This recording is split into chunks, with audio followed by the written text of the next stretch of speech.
Hi, this is Kym Whitman with Heart of the Bride Ministries. The mandate for Heart of the Bride is to be the full expression of the heart of Yahweh. The recording that you're about to watch is our Sunday morning gathering. Our Sunday mornings are more like all of us gathering around our Heavenly Father's table and discussing what He has been releasing and revealing to each one of us bringing our piece, our part, our voice, our sound. Stay to the end of the video to learn more about Heart of the Bride, but until then, for now, enjoy as you engage. If there is a message for us today, I believe it is to learn to live from our heart in love. These short lessons, hopefully, will help to inspire you to live with purpose, love passionately, and inspire others. We are the change agent our world needs. I'm Helen Taves. Step into the river today with me to explore the mysteries of God. They are not hidden from us, but for us to discover. And thank you everybody for coming on. And I don't know what happened to some of your emails. I understand some of it went to junk mail, some in spam, some didn't get it.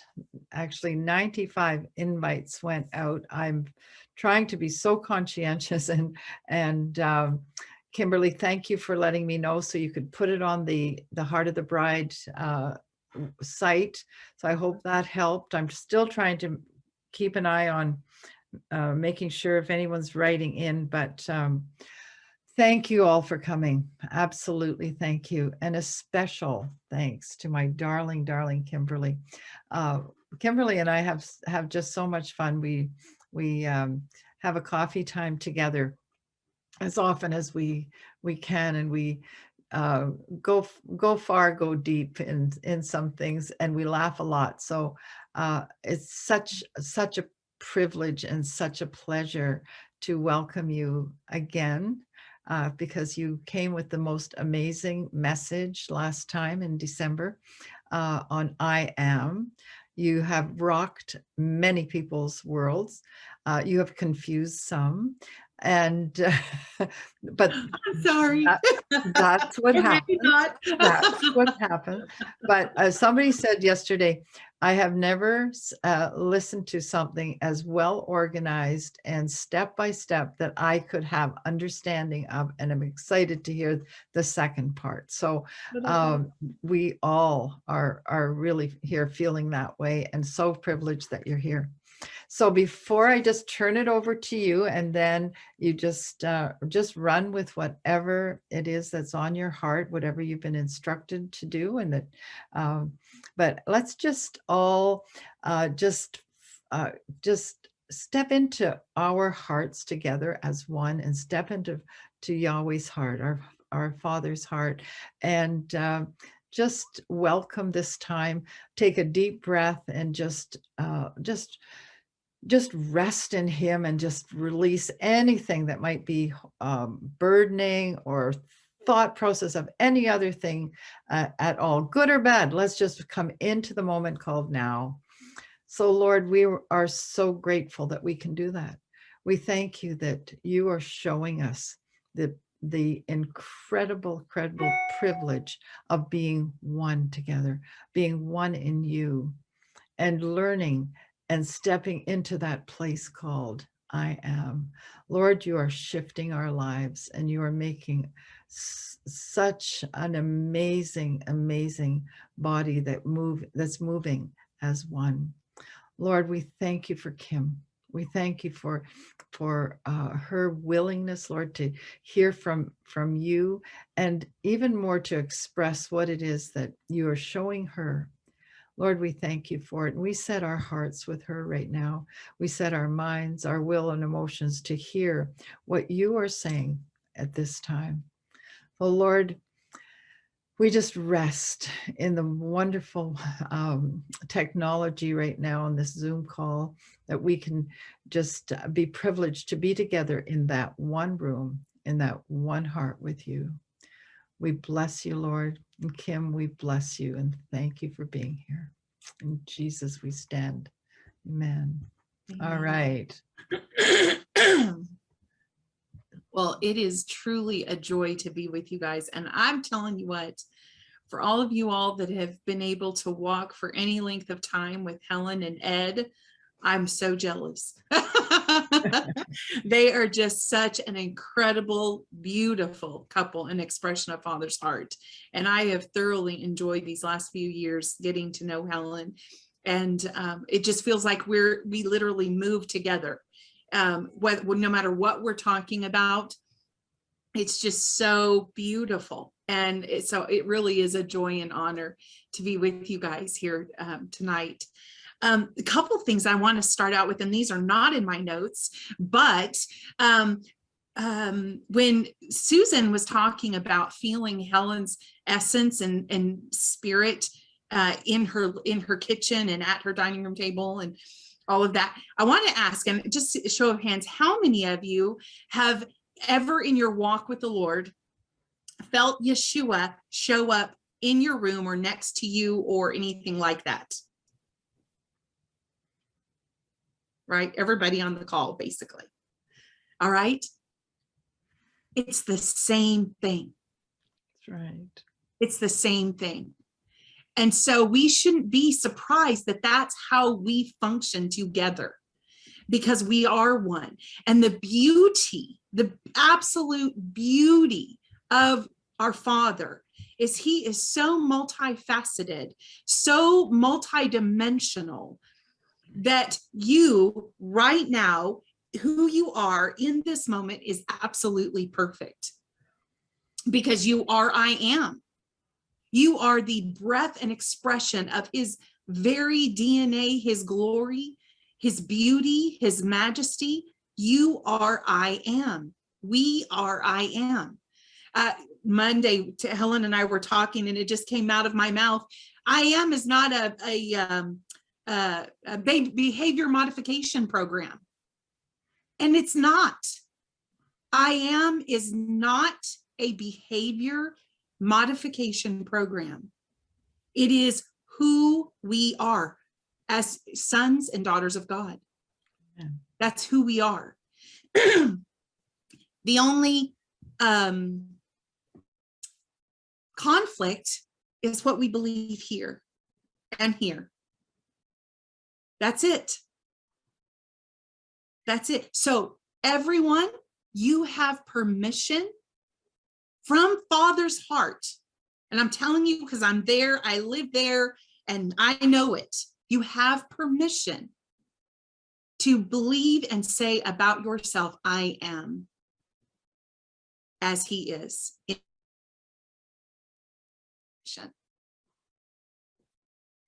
So some of you may heard me talk about this before, and so I just want to ask you to bear with me, and who knows, Father may give you more in what I'm talking about tonight, what I'm sharing.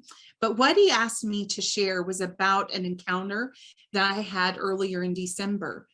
I woke up and the Lord was talking to me. We were having a conversation about, I forget what exactly were all the details, but he asked me the question, or actually made the statement to me, who told you you were naked?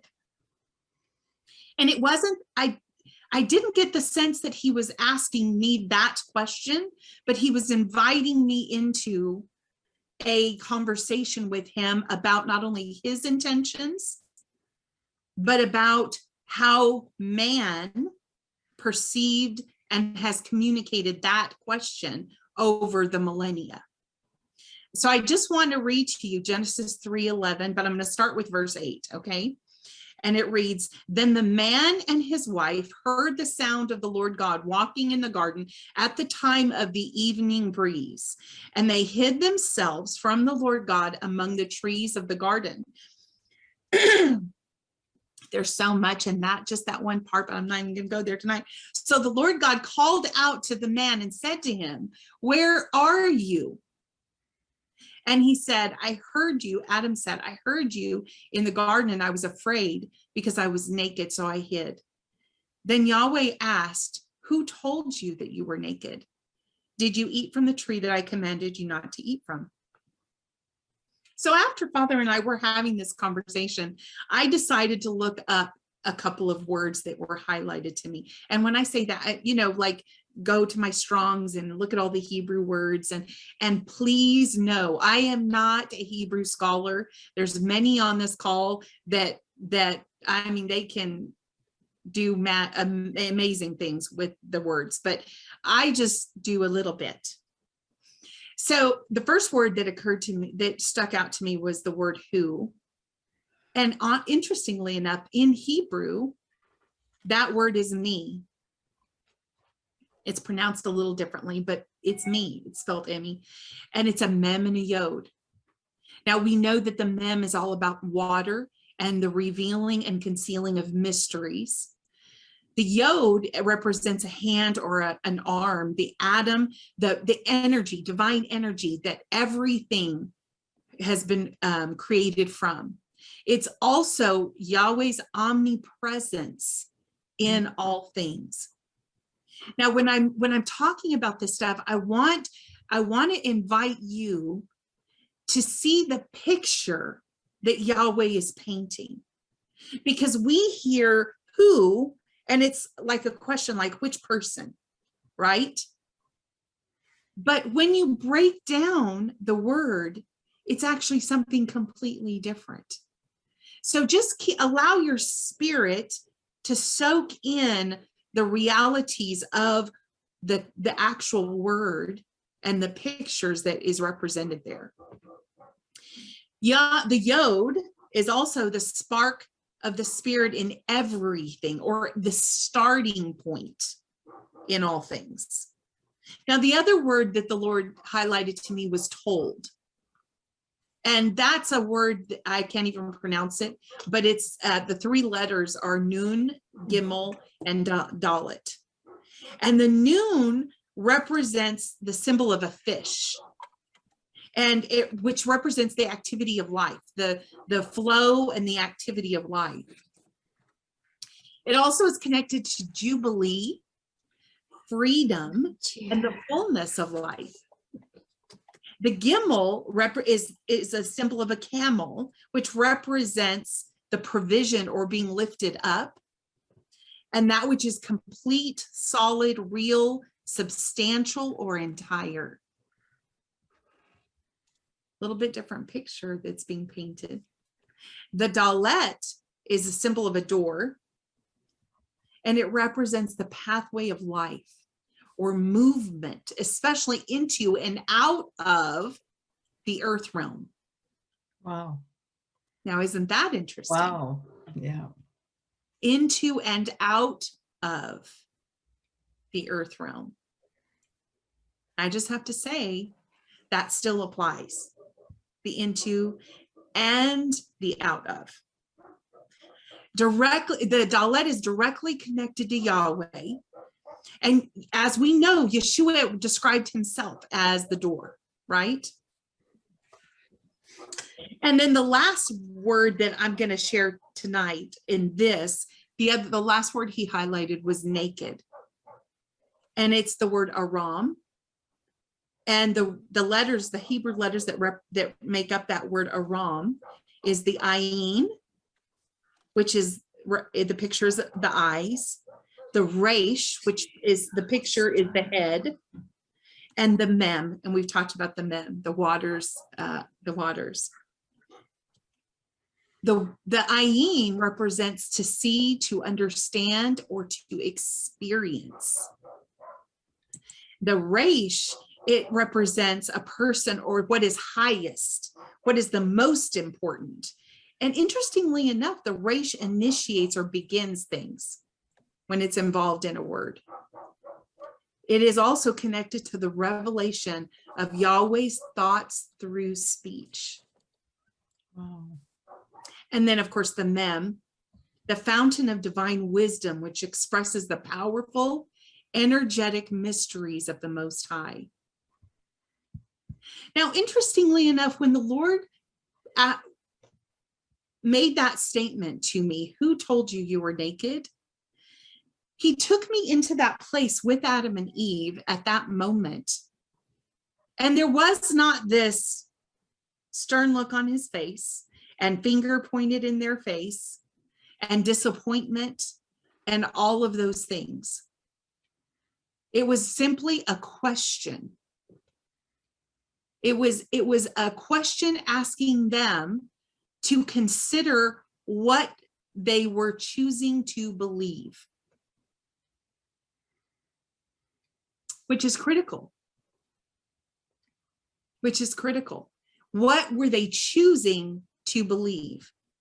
Because if you remember, when we read about that encounter, Eve had this encounter with the serpent and believed statements that he made or questions that he made by her own choosing, right?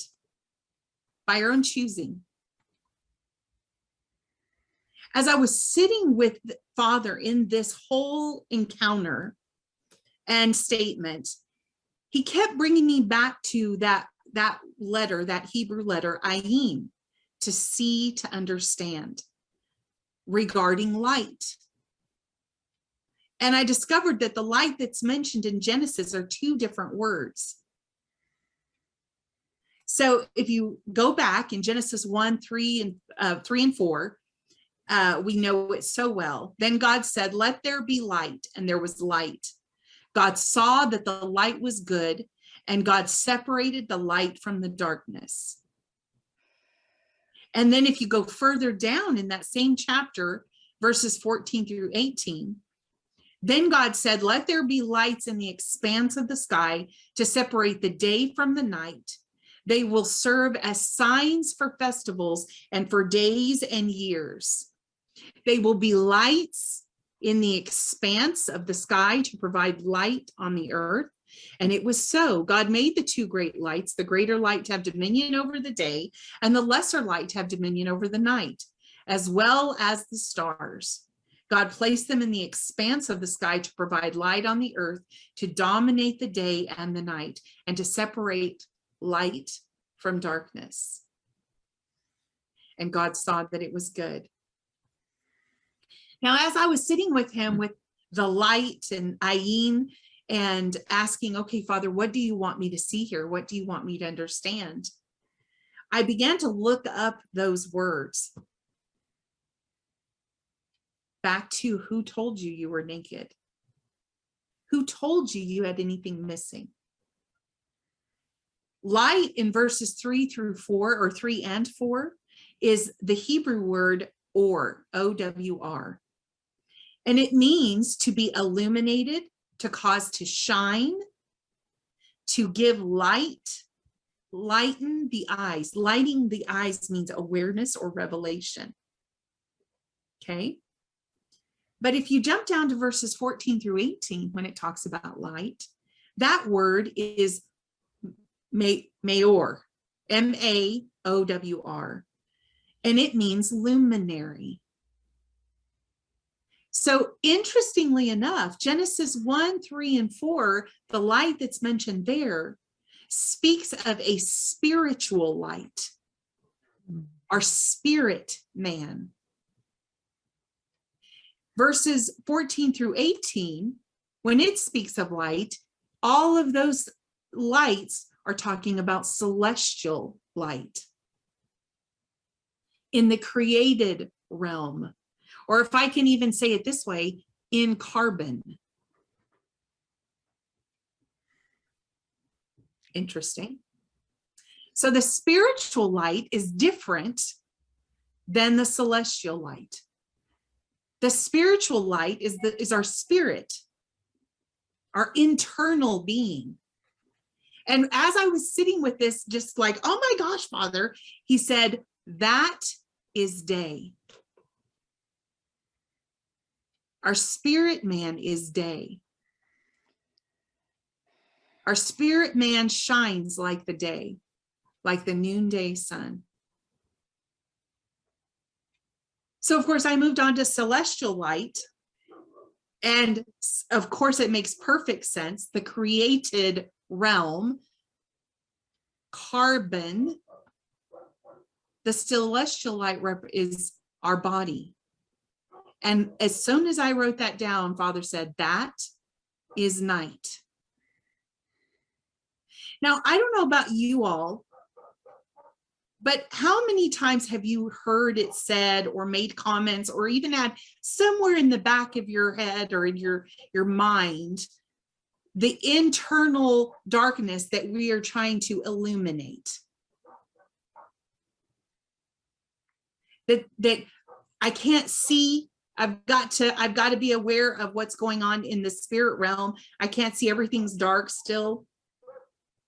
I dare to say that if the day our spirit illuminating is all light, that it's actually our perception of what we've been taught and told about what's going on in the day that is inside of our being. Because this carbon, the night, is what is being illuminated. It's what is being woken up to the realities of who we are as I am. Night in Hebrew, is the word Lael, which means night. It also means protective shadow. Now, isn't that interesting? Protective shadow. Don't lose track of that word, those two words, protective shadow. Lael is from the root word lul, which means the staircase or winding stair. Now, do you realize when I looked that up, the only place, the absolute only place in scripture that that word lul, L-U-W-L, is used is in 1 Kings 6:8. That's the only place it's used.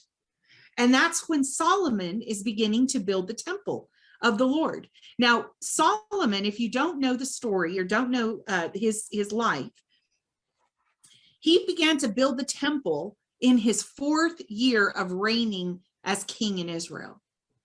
And if you go to 1 Kings 6:8, verses 2 through 5 describe in detail, in great detail, the temple measurements and all that. The temple was 90 feet long. It was 30 feet wide. And I'm not going to dig into all the numbers. All you number people have at it. You can teach us about the numbers. I'm not going to go there tonight. So 90 feet long, the temple was 30 feet wide. It was 45 feet high. The portico, the porch on the front of the temple was 30 feet long, and it extended across the entire front of the temple. And it was 15 feet wide. He made beautiful windows with beveled frames for the temple. He then built a chambered structure along the temple wall that encircled the sanctuary and the inner sanctuary of the temple. He did that as a protective mechanism to protect the temple's structural integrity. It says that in those verses. And then along the temple wall, he built 3 chambers. The first chamber was 7.5 feet wide. The middle chamber was 9 feet wide. And the third chamber was 10.5 feet wide. And then in verse 8, it reads, the door for the lowest side chamber was on the right side of the temple. They went up a stairway to the middle chamber and from the middle to the third. So there was this winding stairway in the middle chamber that went up to the third floor. It went from this first to the middle to the third floor. So it expanded that whole entire chamber section. Oh. Interesting, isn't it? Yeah. So my question to Father is, what do we not understand about our very physical being and how he created us, how we've been created, that we have seen and been taught is less than, is lacking, needs to be brought into alignment, and all of those things?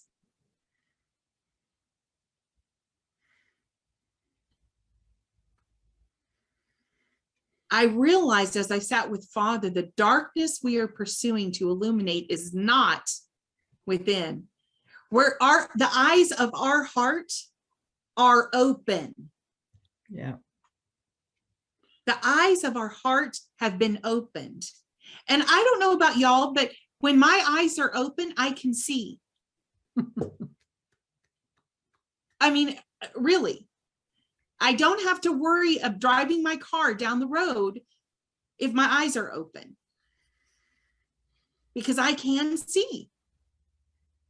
So if my eyes are open, that means I can see everything around me. All I have to do is turn and look. Take my attention and look. Yeah. The darkness is our body's awareness of just who we are in fullness, spirit, soul, and body. In fullness. We must stop referring to our inward part, our inward self, as needing to be illuminated, but begin to say with our mouth and our heart that we are completely illuminated. We can see. It is already. It already is. Our spirit man is fully illuminated. What would happen if we began to apply the light of the day to our physical body carbon frame? Because Genesis 1:3 proves that we are his perfect design. Yeah. We are, how could he not? If I am, I am. He cannot look at me as his very breath, the very essence of his being, and say, okay, there's something wrong there. We need to fix that. Yeah. We are not going back to anything. We are always moving forward in perfection. We're never going back to pick something up that we lost, because we've not lost anything. How do we know? How do we know that we've not lost anything? Because Yeshua, the scriptures say, Yeshua was crucified and resurrected before the let there be light. Before the let there be light. Amen. Before our being came into existence in any form, that was all already taken care of. So we were spoken into perfection. 1 Peter 1:20 says he was chosen before the foundation of the world, but was revealed at the end of times for you. Yeah. The foundations of the earth are the very building blocks and structures that our body frame is created from. Mm-hmm. So can I just say, if that is the case, that he was crucified and resurrected before the foundations of the earth, and our body was created out of those foundations, our body was created within the framework of already being redeemed, of full redemption, of all of his DNA speaking inside of us, in our spirit, in our soul, and in our body.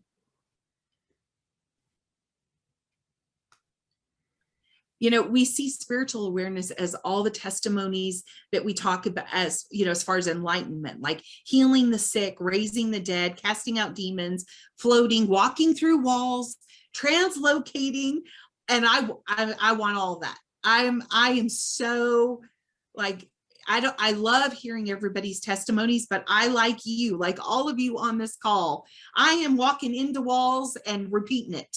You know, I am translocating by faith everywhere. And not just by faith. I know things are happening, but my physical awareness of them is where the rub is, right? Oftentimes. Oh, I just changed my thing. Sorry about that. But all of that is dawning within our I amness. That aha moment that I am that I am, just like Yeshua spoke. I am that I am. I dare to say that when Yeshua was birthed in the earth, he actually connected with that sound in his physical being that resonated, I am. He didn't shy away from that. He didn't feel uncomfortable with saying, I am. And he has given us permission to mirror his very essence, his very being of we are, I am. Like I said, I am is not a behavior modification program. It's not something that once you get here or there or get this dealt with or go have one more, bloodline cleanse or any of that stuff, then you can start saying that I am. Then you can start believing I am. You have permission right now. Right now. Doesn't matter what you're experiencing, what you're going through, what you are dealing, none of that matters. Begin to sit in that place with him of I am. And every situation, circumstance, whatever it is, before you even react and respond, stop and say, I am. Okay, Father, this is you. How are you responding to this? How are you responding to this?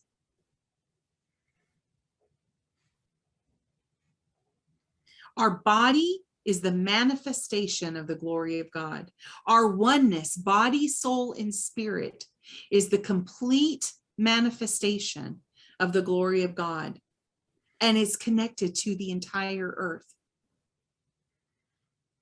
You know, we've all of us have heard that verse, all of creation is groaning for the revealing of the sons and daughters of God, and sons of God. All of creation, this creation is groaning. This creation desires to be revealed. Mm-hmm. This creation. I know I've shared this with many of you, and please forgive me if you've heard me share this testimony before, but we were in, and I don't even remember if I shared it last time I was with y'all. We were in a meeting here in Georgetown a number of years ago, and at our building, and my friend Pam was teaching a class on from primal fear to perfect love. It was really awesome. And the last session she did, we did an ascension together. And the moment we stepped in, my body said, I want to be glorified as well. Please don't leave me behind. Now, I have to say, I'd never heard my body speak. And I knew in that moment, it was my body speaking. It was a different voice. I didn't say it out loud, but heard my body absolutely clearly. Now, it wasn't about behavior modification. My body talking to me, I saw exactly all of the details that it was saying to me in that phrase or in that statement. It had nothing to do with behavior modification. It had everything to do with my awareness of how my body has been built and created and how I am to learn to partner with it. Exactly. That was huge for me. Now, all of you guys on the call may be going, oh yeah, for sure, Kym. That was huge Because when we went through that ascension, my body, my being, my body, soul, and spirit participated with what we were doing. But if I continue to have this thought that there's something missing, something broken, something I need to repent of, and please don't get me wrong, all those things, repentance and all those things are good when we're led by Holy Spirit to do something. But a repeated habit, because I'm something must be missing, something must be wrong. How many of you for months and months and months have not been able to listen to worship music? It doesn't find, you struggle trying to find something that really ministers to your heart, right? Yeah. May not be everybody, okay? And I'm not dogging on worship music. I'm just saying, but how many of you found yourself after several months of not being able to find a worship song or sound that ministered to you, you thought something was wrong with you? Yeah. There must be something wrong. I must be, Lord, how did I disconnect from you somewhere? What's going on? What do I need to deal with? Let me see it. I've got to make a phone call, an appointment. And I'm exaggerating, y'all, but that's the stuff we do because we've learned to do it. Yeah.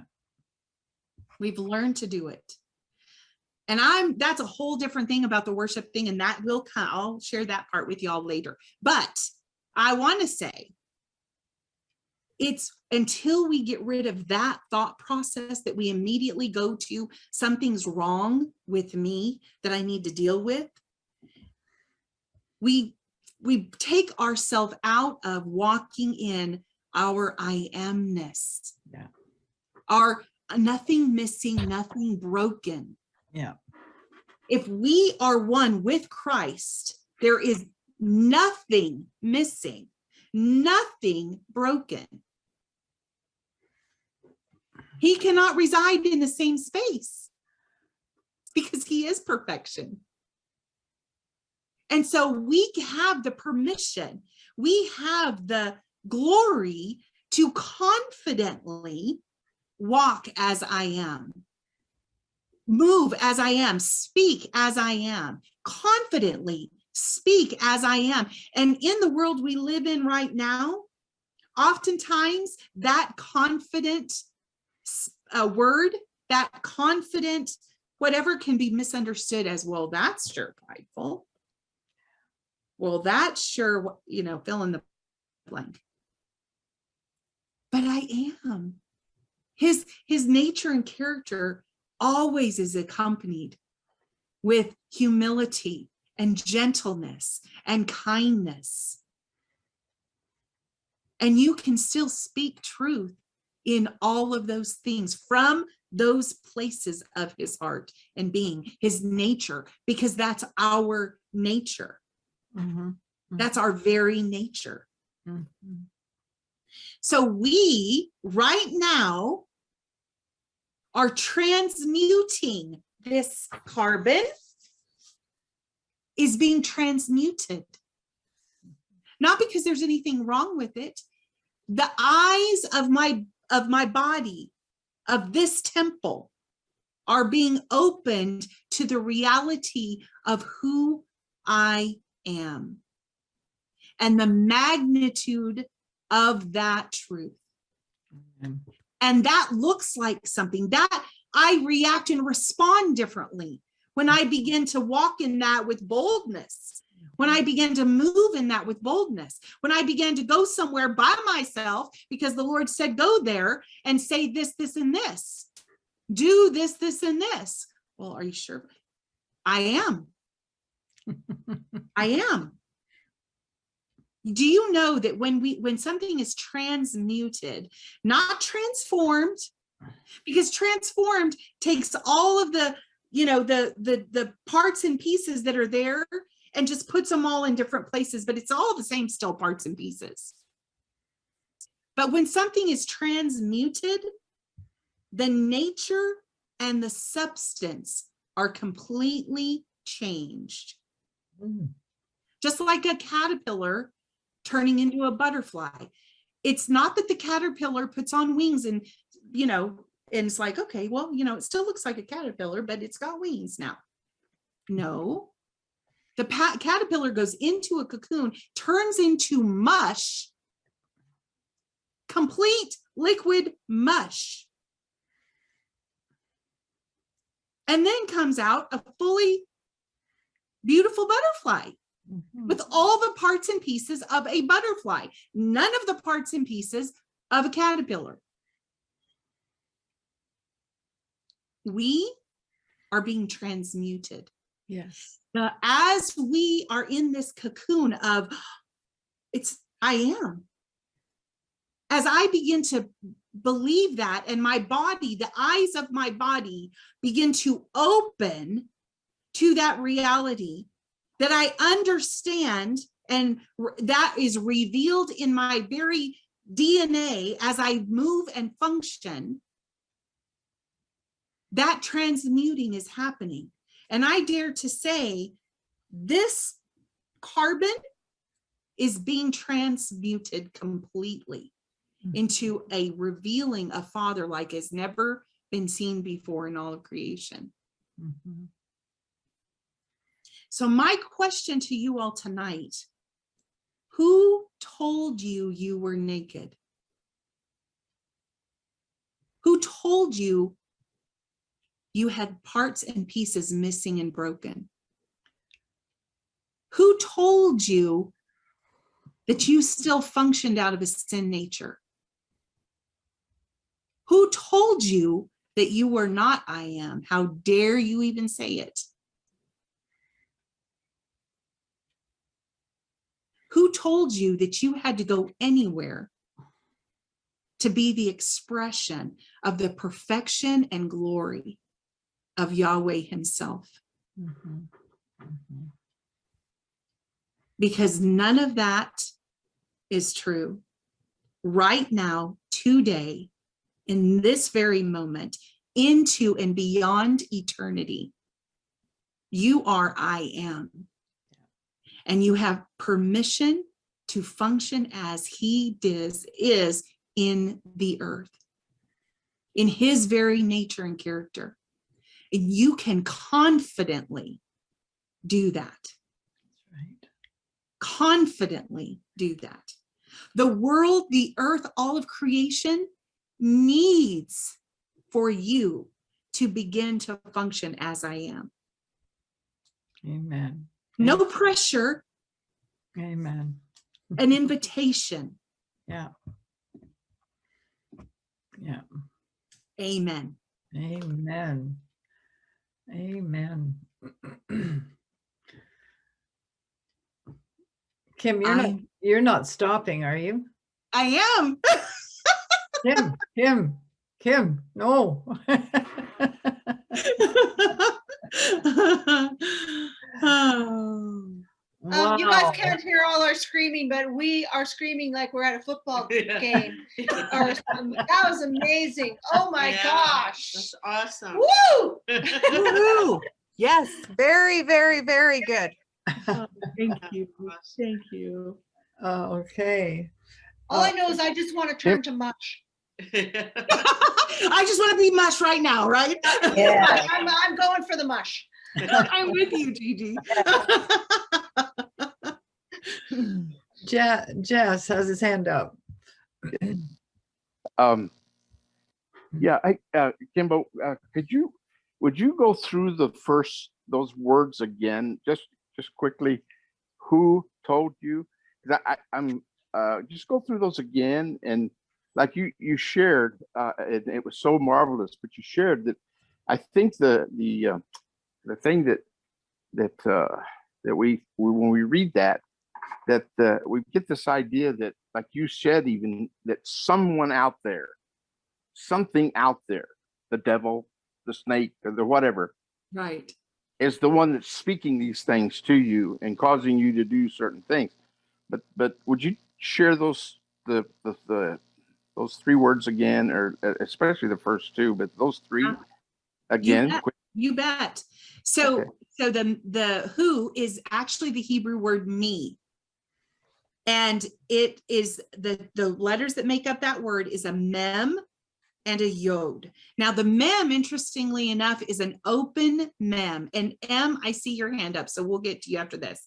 An open mem, which means the revealing, the mystery being revealed. Okay. And then the yod is the representation of a hand. It's the picture of a hand or a arm.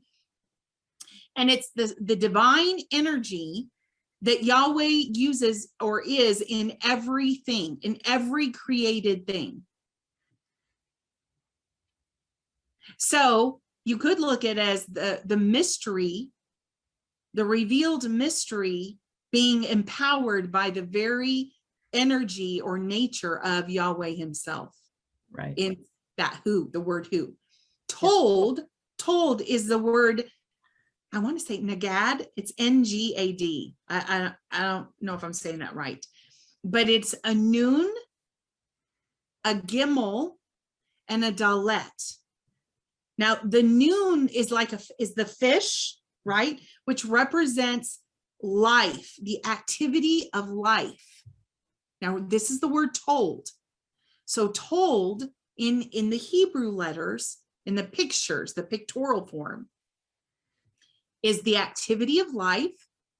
It's connected to Jubilee. It's connected to freedom and the fullness of life. This is told. Just want to remind you, it's the word told. So the activity of life, the freedom and fullness of life in Jubilee. Then the gimel is a camel, which represents provision or being lifted up. It also says it's about being complete, solid, real, substantial, and entire. All of those words, if you think about it, incorporate everything, nothing missing, nothing broken. That right there confirms nothing missing. We have nothing missing from our being. We don't have to get to anywhere to be full, complete, and full of life. We are and always have been. Amen. Always have been. Then the dalet is the door, okay? And it represents the pathway of life.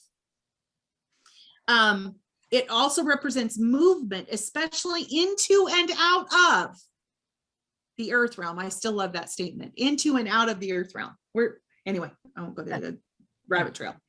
Directly connected to Yahweh, the dalet. And Yeshua described himself as the door. I am the door.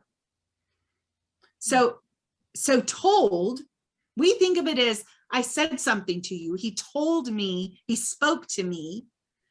But what Father was communicating was the activity of life, the fullness, completeness, the substantial and entire is going through the doorway.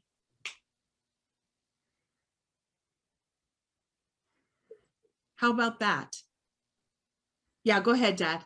Yeah, just real quick. So what I'm hearing, and you can correct me, Adam and Eve took it as a negative thing.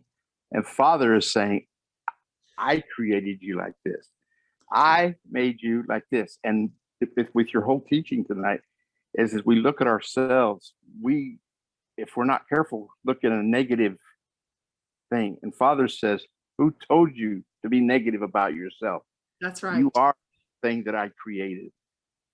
Naked, just like you are. Yeah. I created Right. it. Yeah. Yeah. That's exactly right, Dad. That's exactly right. Yeah. That's so good. Yeah. So good.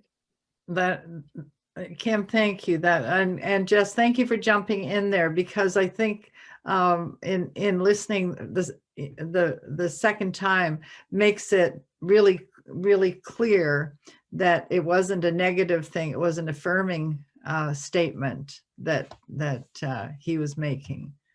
Yes. They got it. They got it. They Yeah. did. They did.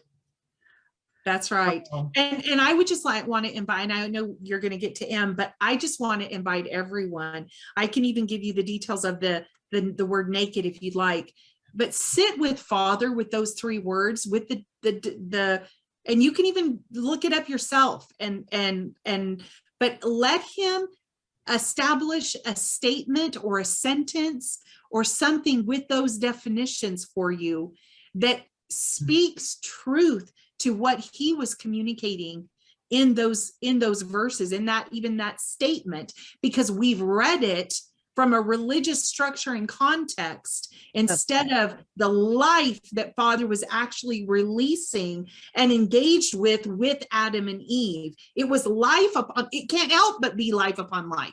right. That's who he is. That's his very nature and character. That's right. So, okay. Yeah, and while you said that, and I'll be right with you, Em, and then Gina. Kym and I were chatting on Monday about some things that we're going to actually be revealing and sharing with you guys, but not tonight. But when we started our chat on Monday, I said, when I see the word peace or shalom, when that's broken down, it's a mem vav lamed shin, which just one words. Now I'm not going to give you all of it. Is mem chaos, vav attached, lamed authority, shin destroy. So the sentence that comes out of that is the definition of peace or shalom is destroy the authority that's attached to chaos. Come on, that's right. Okay, so I'm just giving you that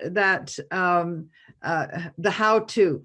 It's very simply on that word. And so what Kym has challenged us to do is to do the same type of thing with told, who, told, and naked. Now, the Lord might have another word for you to look up, but I believe that these type of statements that are hidden, these are the mysteries really that are unfolding, but we have to set ourselves into that place of wanting the mysteries. And I was trying, Kym, as you are giving us that, and I haven't come up with a sentence, but I'm going to, because the truth is so powerful. And it's when we like our group, the river, we took the 10 commandments and we found out that they weren't actually all in the negative. He never said thou shalt not. That was actually a bridal proposal of to the people of Israel from when Moses brought it down. It's an exciting study, and it's the same thing where things are upside down through translation for that men have mankind, okay, Right. the mankind people have taught us, and we bought into it because we may not even know how to study it out. And so don't be hard on yourself or haven't had the desire to, but if you have now, then just do it, because this is exciting, and it will transform us into the very thing Kym's talking about, which is understanding and boldly standing and saying, I am that I am, as I am is in us, and has said for us to know that we are. So That's right. That's anyway, awesome. now, did you want me to give the details of naked, or did everybody get that? Should I go over them one more time? Yeah, You know can what? you do naked, please, Kym? I sure will. I've been late and I missed a lot. So No worries. Oh, Yolanda, it's so good to see your face and hear your voice. Okay, so naked, the word naked in Hebrew is aram, A-R-A-M. And it's the letters, the Hebrew living letters that represent that word, or that word, is the ayin, the resh, and a closed mem. The ayin symbolizes eyes, and it means to see, to understand, to experience, or to be seen. The resh, it's a picture of the top of the head. Okay, the top of the head, and it means, or is talking about a person. It's also referencing what is highest or what is most important. And interestingly enough, Resh initiates or begins, starts something. It's always in a word that's going to start something, which is key. We'll just let y'all unpackage that with the Lord. It's also connected to the revelation of Yahweh's thoughts through speech. Okay, so it's connected to the revelation of Yahweh's thoughts through speech. And then the last letter in that word is a mem, the closed mem, which symbolizes water, the picture of water, but closed mem means the closed mysteries, the mysteries that are still closed, waiting to be revealed. That's part of naked. It's about the fountain of divine wisdom, the mem, the closed mem is the fountain of divine wisdom, which expresses the powerful energetic mysteries of the Most High. Yeah. So the mem is part of expressing the energetic mysteries of Yahweh. So those are going to be 3 fun words for y'all to, and honestly, if you don't have the capacity to, figure out and write out a sentence or a phrase or whatever, just begin to meditate on those, the actual meaning of those words, and let them saturate you, because I'm telling you, it will shift you. You may not realize it, but it will shift you. Yeah. Okay, I'll stop so we can talk to other people. Yeah. That's outstanding. Absolutely outstanding. Em, you've been so patient. Thank you. Hi, sorry. I know I came in late. I was on another meeting and then I had difficulty getting in. But and I know I missed a lot.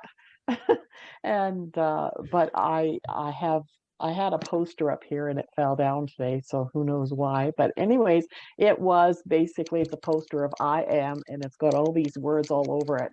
And I am so excited about learning more and more and more. And when you were mentioned about who told you, all this kind of stuff, I've been dealing with things like that, and for me it's all these revelatory things that are happening. It's like everything, that the truth that has been hidden in plain sight, like there's just so much.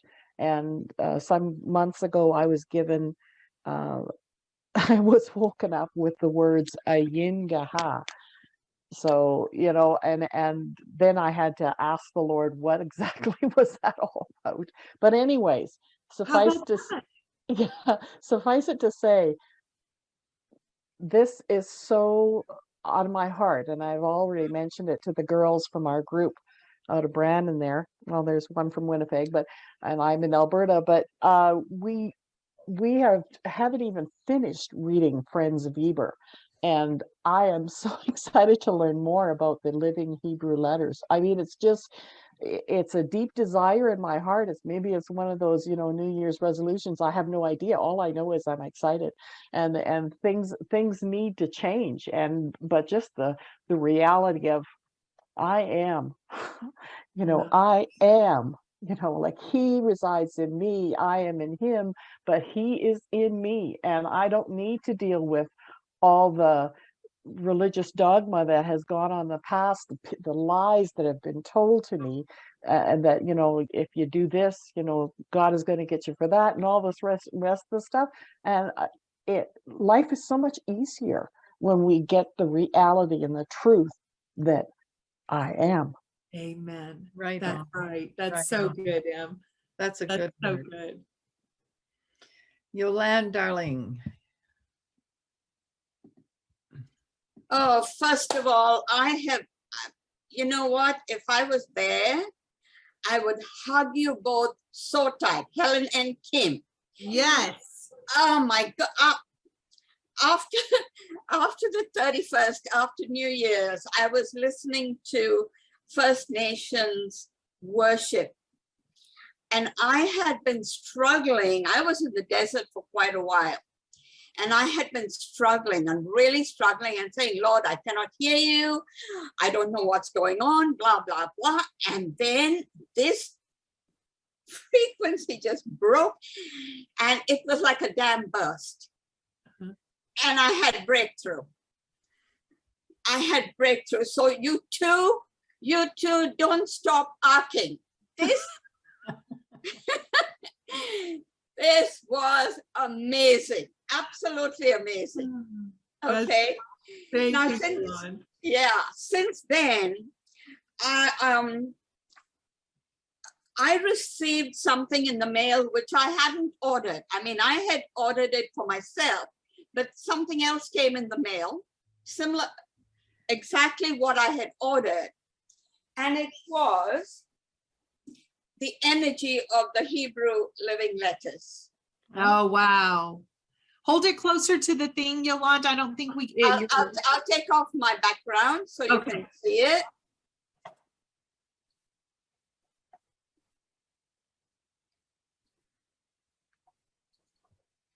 Here.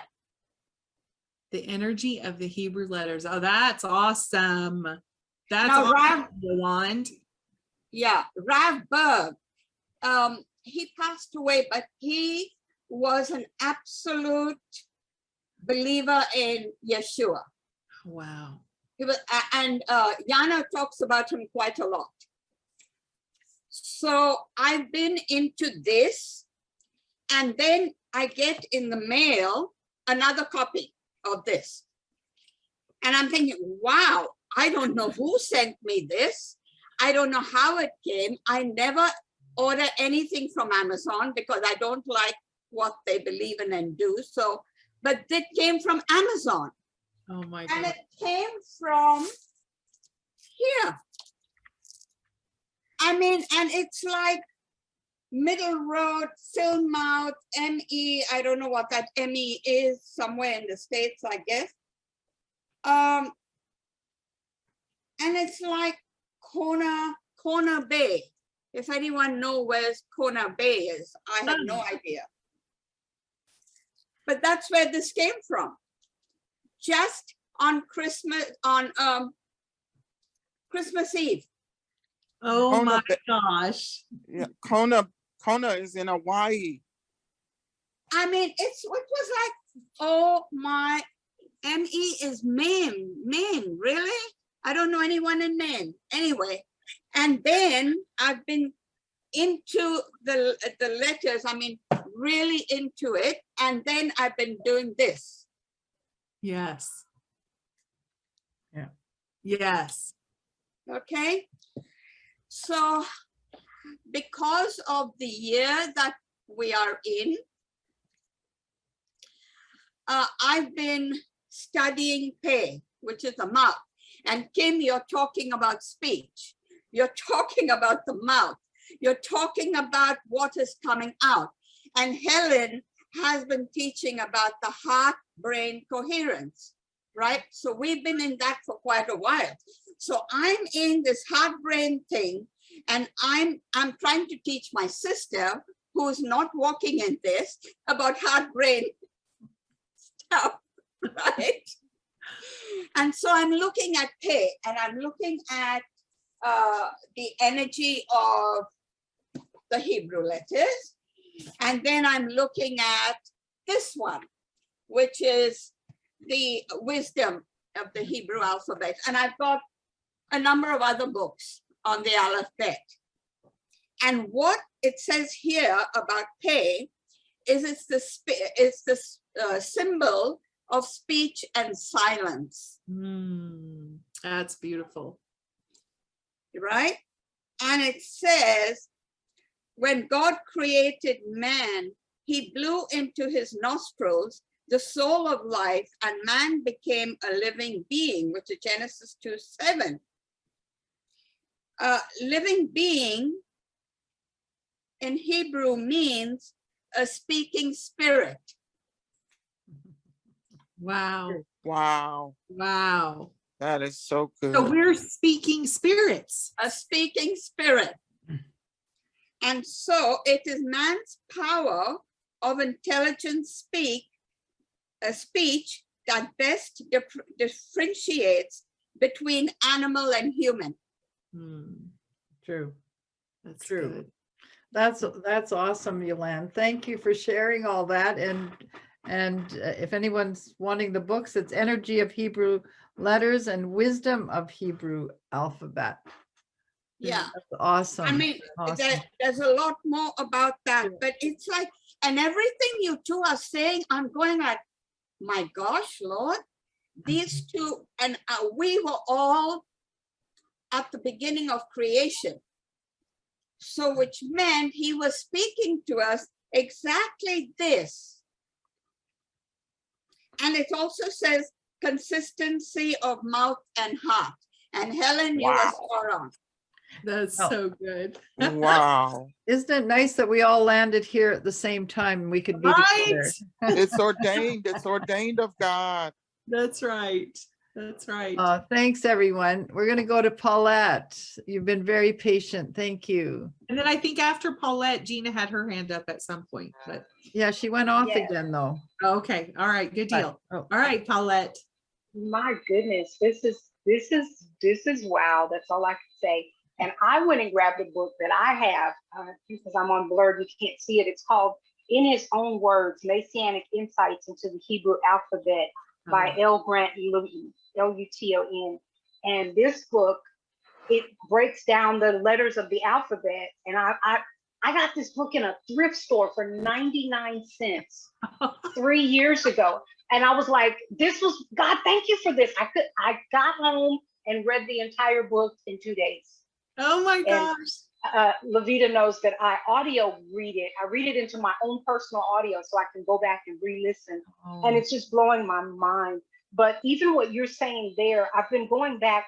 The Lord called me a scribe of the 21st century. I had never heard it before. And I know this was in a spirit to spirit conversation where he called me a scribe. And those that know me will know what I mean by that. I've been going back over some journals from years ago, and I just want to read this journal entry that had me ready to literally step outside of my skin. That I wrote this on February the 17th, 2010. So 2010, I wrote, Lord, give me spiritual communication with you like the astronauts had on the moon. Divinely cancel the interference that blocks me from receiving your signal. Aliens on this earth, heighten my frequency of understanding in you. And let me tell you, I knew none of this terminology when I wrote this. This came from communing with the Lord and just writing it down. And he took me back to this journal. I have, and I'm not exaggerating, hundreds of journals. He took me back to this one right while I'm in the midst of listening to you talk about this. Who told you you were naked? Who told you that you're not an astronaut? He said, I've called you to operate in astronautical realms. Even when you, in the beginning, when you said light, you put the light in the firmament. That word firmament is rakia. I did not know 28 years ago when I named my second child Rakia. He's been having me called on the firmaments. We are to operate in the realms of the firmament. And so who told you you were naked? Who told you you had to stay in planet Earth? Yeah. Who told you that? So Right. I can't wait. I'll type the title once I'm done talking. I'll type the title in there. But who told you you were naked? Who told you you couldn't operate in these realms? That's all I can say. My testimony is I was not raised in the church. So when I accepted a call from God, I tried to disqualify me because I wasn't raised in the church. And he later told me, no, that was my doing because I didn't have to undo so much religion in you. Yeah. Where you would step out in your astronaut suit in the spirit realm. But if you had a religious mindset, you would say, but I need a pastor to help me step into the moon. So, okay, I'm just excited. I'm gonna go back on mute. That's and I'm gonna type so the good, Paulette. Oh my gosh, that's so good. Thank you. So powerful. That's so excellent. Thank you, Paulette. Gina, did you go off by mistake or you? No, I didn't. I had my question answered. Oh, Okay. okay. Okay. Thank you. Yes, that, yeah. Do anything by mistake, Helen. Pardon me? I don't do anything by mistake. No, I got that. I figured that. You know, to what Paulette was saying, I know you all may have heard me say this before, but in the books of the Lost Books of the Bible, there's a book, I think it's two books or something like that within it, about Adam and Eve. And they're some of my absolute favorite people. And I talk about them all the time because I have encounters with them all the time. And it's just, they're amazing. Anyway, in that book, it talks about Adam and Eve having to walk on their feet. And what does that mean to you? So having to means we don't have to walk on our feet. We are not subject to what they call, what is it? That holds you to the ground? Gravity. Gravity. We are not subject to gravity because Adam and Eve were not subject to gravity. What's that? What's that, Gina? I can't read it. You have to read it to us, Gina. Is this the one you have? The books of Adam and Eve 1 and 2? No, but that book, that is in my books of the Lost Books of the Bible. Okay. Yeah. All right. That's it. Just checking. Thank you. That's it. That's it.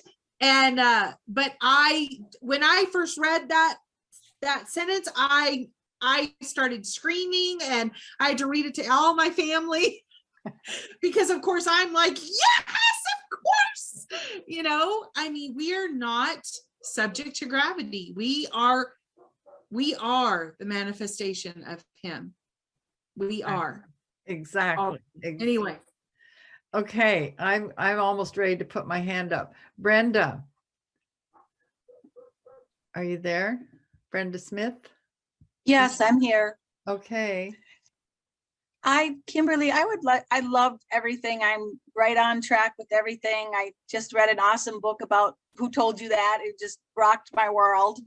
But I have a question about what you had said about going backwards a little bit. I don't know if you said it that way, but like, so if you go back into, I'm having some health issues and they say, well, let's go back to, because you're dizzy, let's go back to when you were a child, blah, blah, blah. I mean, can you put all that together and say, pretty much don't go there? Or, I mean, what's your opinion on that? Honestly, my opinion is you have to be led by Holy Spirit in what you are to do in because each of us are at a different place with him in our journey, in our adventure with him. And so a lot of the things that sometimes some of the practices we do come from a place of guilt and shame. And so there must be something wrong with me. So let me go find all the answers, because there's that constant feeling of I'm broken. I have places in my heart that are evil, or I have, all of those kinds of things that come from a mindset of shame and guilt. And that if that's what's driving a person to do different things, whether it's inner healing or bloodline cleanses, or I'm not seeing victory, so I must need something cleaned up somewhere, then I'm actually looking at it incorrect, from the wrong place. I'm looking at it from the wrong place. And that's where it's so important what Helen's been teaching all of us really about intention, because we have to be able to go step into his heart with our body. We're always there, but in our consciousness, in our conscious awareness, sit back in his heart, and not from a place of begging and pleading and brokenness and shame and guilt. Because if those are the drivers, I'm going to see everything from an earth-minded place, from a missing and broken place. But when I come into that place with him, Father, show me what's going on here, how you see it. And then I began to react and respond to whatever it is from what he showed me, because he's always going to speak life. He's always going to, he is life and cannot be anything different. So but I've got to learn, and sometimes it's instinctual, and sometimes I have to remind myself, body, that this is the truth of who you are. And you're not going to respond out of brokenness or out of shame or guilt or pride or anger, rage. Those are levels of the earth realm, and you reside in you are I am. So in those places, I sit with him, see it, and then I live from what he's showing me. Yeah.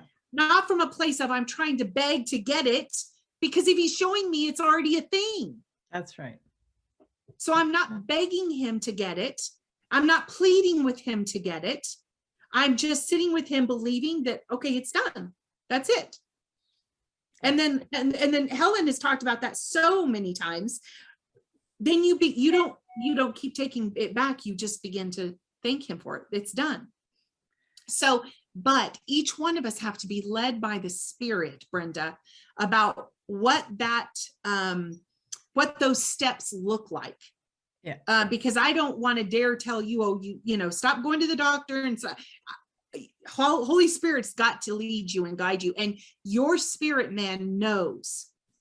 So require your body to listen to your spirit man's lead and learn what it needs to learn from your spirit man.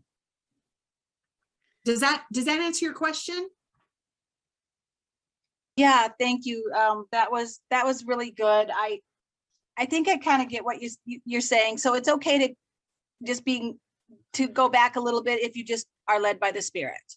Right. And when I was talking about don't go backwards, what I was referring to is there's a favorite phrase in Christianity: we're going back to original design. And we're not going back to original design. We are the perfect design. That's right. Currently, right now, we don't have to go pick anything up, go back to capture what was lost. Nothing's been lost. The only thing we've believed that something's been lost. And that belief system has taken up residence. And so we function out of that. So we're not going back to an original anything. We are the original. We are it right now. We are the blueprint. We are the original blueprint. That's right. Yeah. So that, Brenda, when I was saying that, that's what I was talking about. Yeah. Awesome. Yeah. Okay, thank you so much. That helps a lot. And the Lord had given me this scripture twice today. It's Isaiah 43:19. Behold, I will do a new thing now, and it shall spring forth. Yes, I'm ma'am. gonna go with that.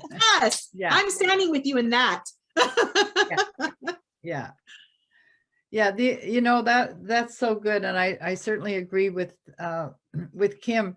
And there's a saying too that we use in our classes that is well known, that where your attention goes, your energy flows. So consciously realize what it is that you're believing for, in what direction you're going. And I personally have found that if I'm looking backwards, I'll go that way. Mm-hmm. And that's because I'll just follow the energy of that. But as I'm learning more and more and more, I'm realizing that if I continue to fill this vessel, like we are the workmanship of the Lord, and if I continually put the what is pure, what is holy, what is a good report, if I put righteousness in, if I continue to pour that into me, there is nothing but holy, righteousness, good things that can be there, because it will be displaced. And it's sort of that example of if you see somebody put poison in a glass and fill it with water and hand it to you, and say drink this, well, you wouldn't drink it. A sensible person wouldn't drink it. But if you saw that glass had clear, crystal clear water poured into it for 24 hours, just continue, well, that water starts displacing anything that could be in there, and you could drink that really safely. And I think that's sort of the analogy that I see for myself. If I keep pouring that clean water in, if that keeps flowing in, I don't worry about the other stuff anymore. And it just becomes a pale something, a vapor, and it because I get changed by the right stuff. I don't know if that helps either, but Amen. anyway. That's so good, Ellen. Okay, Gina. Yeah, thanks for that. That was really nice and clear. I found that when you sit in the I am and you sit in his heart, like you were talking about, Kym, just to sit there because I don't know what else to do. I've found, and I have a question here, but I've found that I start understanding who I am in him, and it's different than who I am. Yes. Right? Or who I think I am, or I see myself in the I am, and all of a sudden there isn't the limitation of the body, or there isn't the limitation of me being able to do whatever. Yes. Right? Yes. Or think whatever, or know whatever, or understand, or walk through a wall, or whatever the case is. And so I think, well, it is my perception, my preceptions, for whatever reason they were there, that hold me back.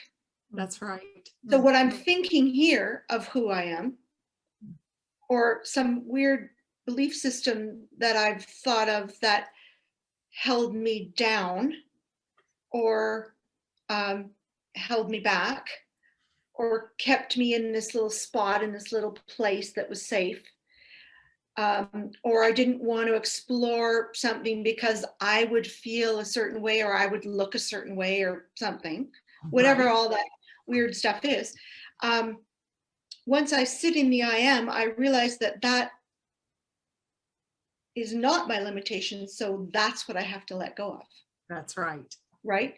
Exactly. So that was sort of a process for me, and it made me realize that all my perceptions I can let go of easily. Yeah. Because if I am in the I am, and if I am that person that, I was created to be before the foundations of the world, then I have everything that I need. That's right. Already. I just don't believe I do. Yeah. Right. Yeah. Right? That's exactly right, Gina. Perfectly stated.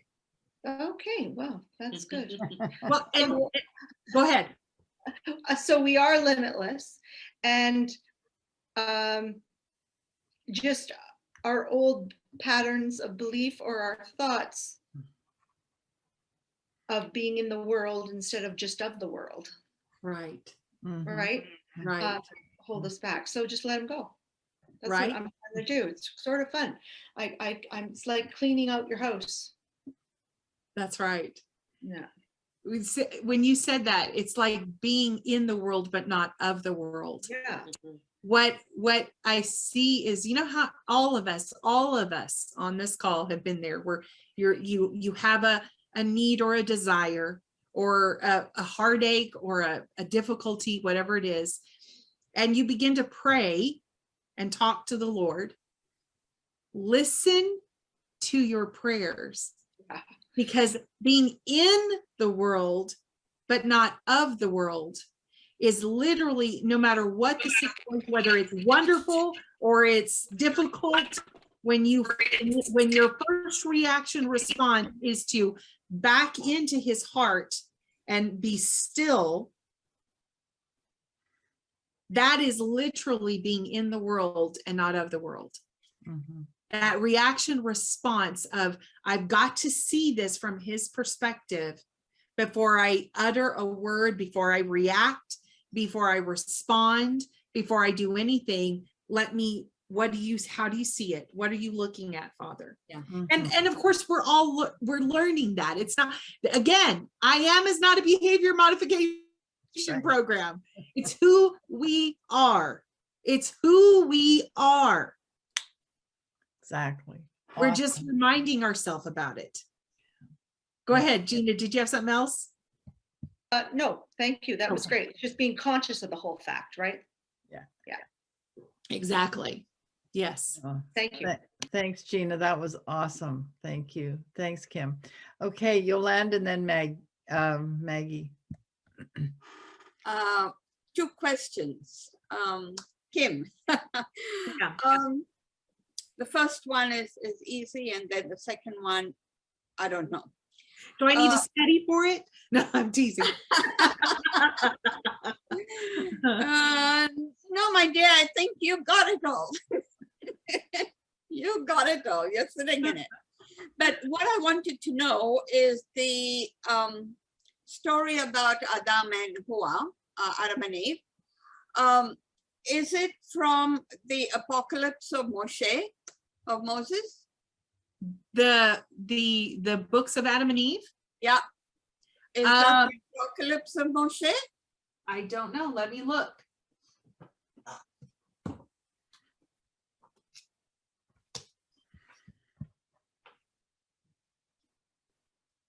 I don't know.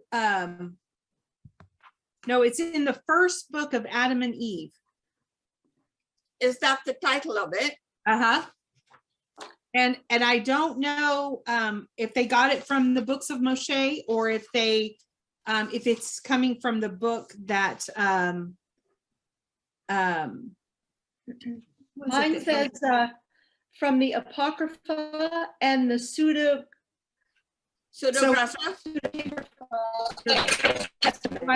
I would guess so, yes. Oh, can't hear. Because I've got Shamayim, which is the heavens. This one. And in this is the Apocalypse of Moshe. And it's the book of Adam and Eve. But it's after they came out of Eden. Yes, this is actually after right as they're leaving Eden. Okay. Yep. Right. So it is that same book. And Okay. I forget which chapter it is. I can definitely text or send an email to Helen. Look, yeah, don't worry. I've ordered the book. Okay. So when it comes, So you'll read it.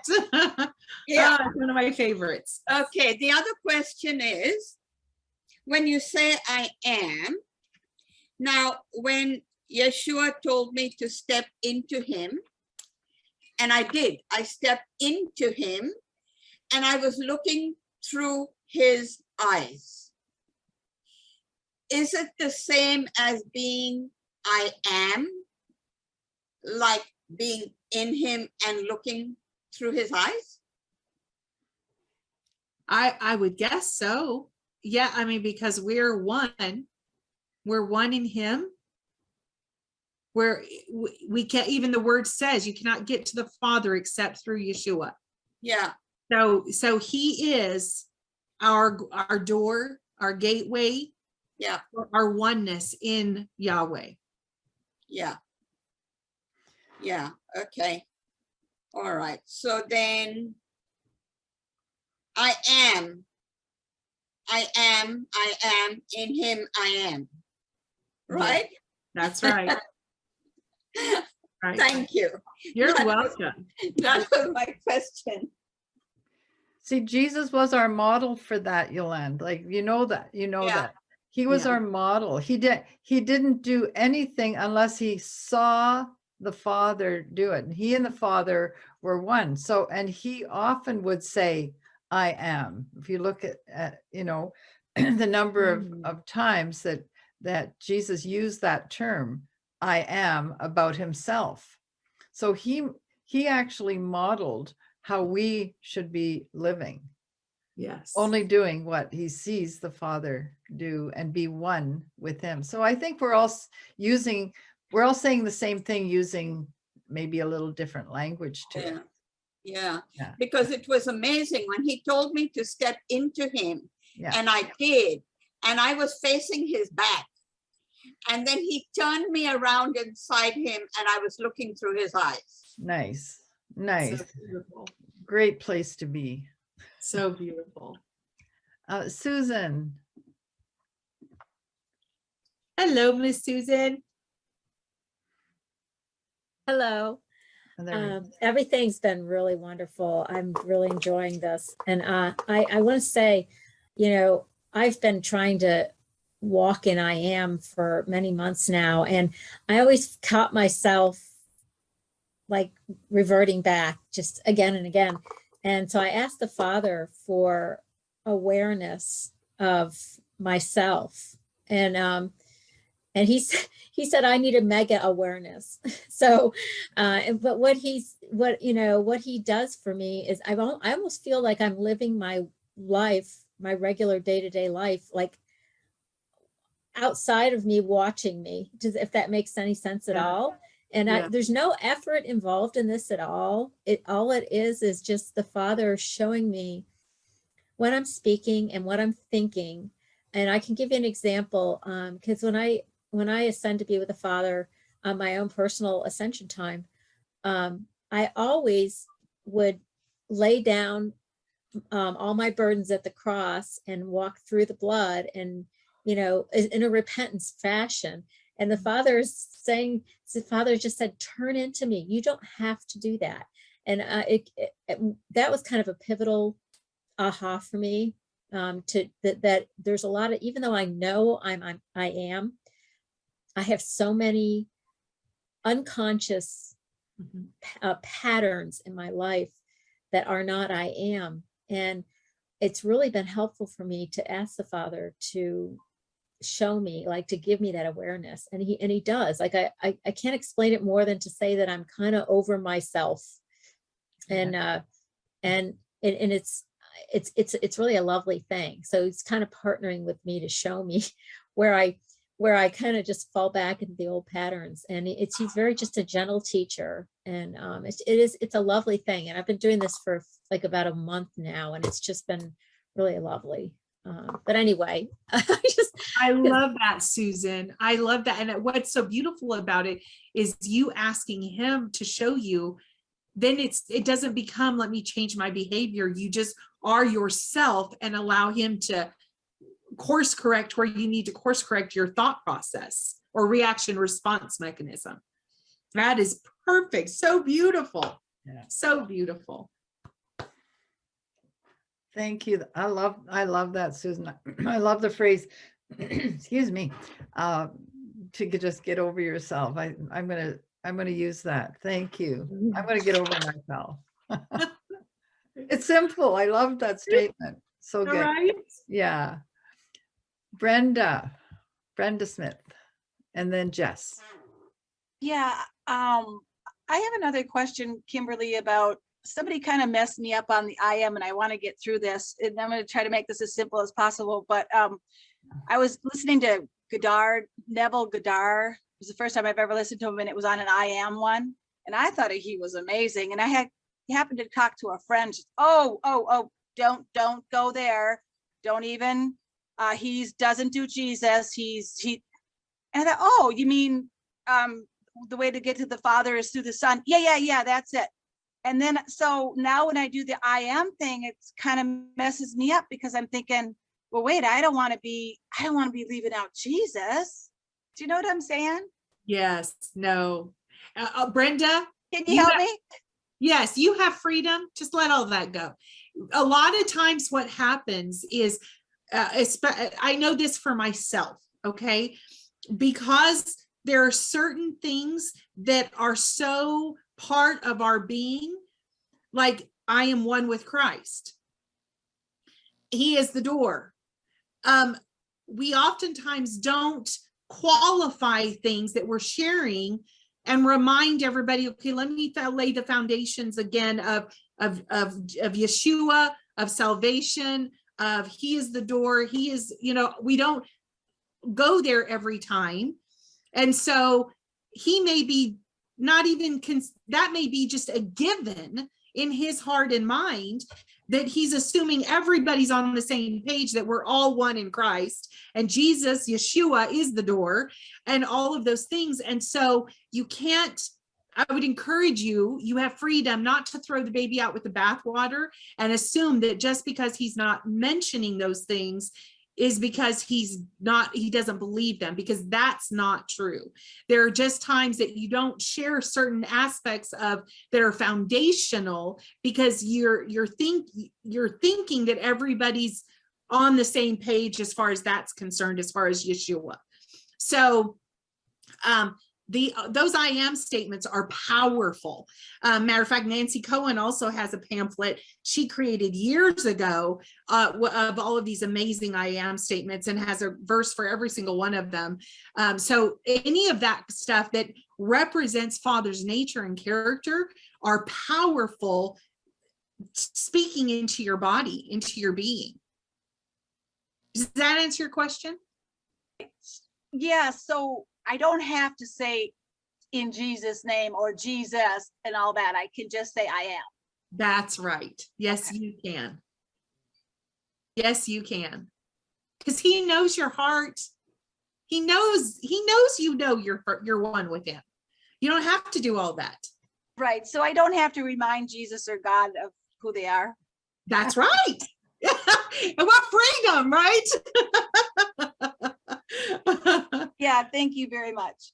You're welcome. Awesome. That's awesome. Thank you, Brenda. And Jess.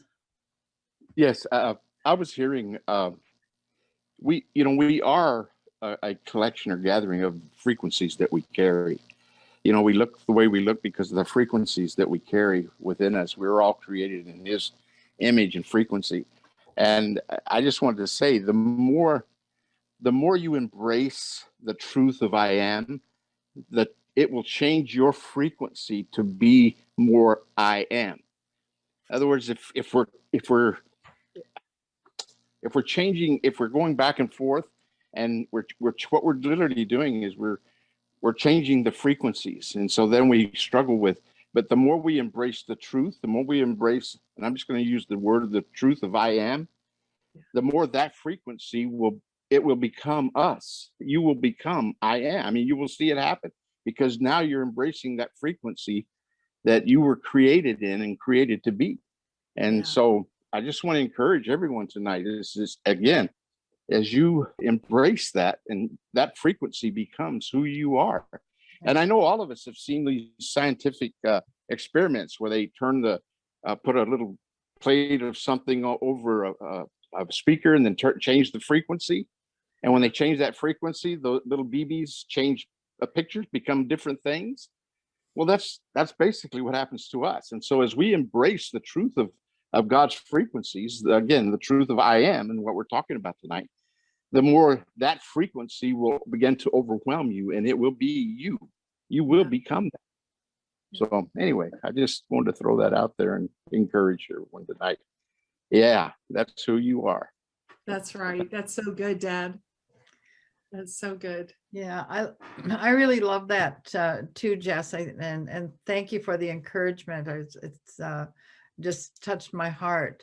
I think if I was going to share advice from what I've learned along the way here, is to we so often will hear a teaching or a revelation. It touches our heart, we get excited, and then we move on to the next. And we look, it's like you want more and more and more.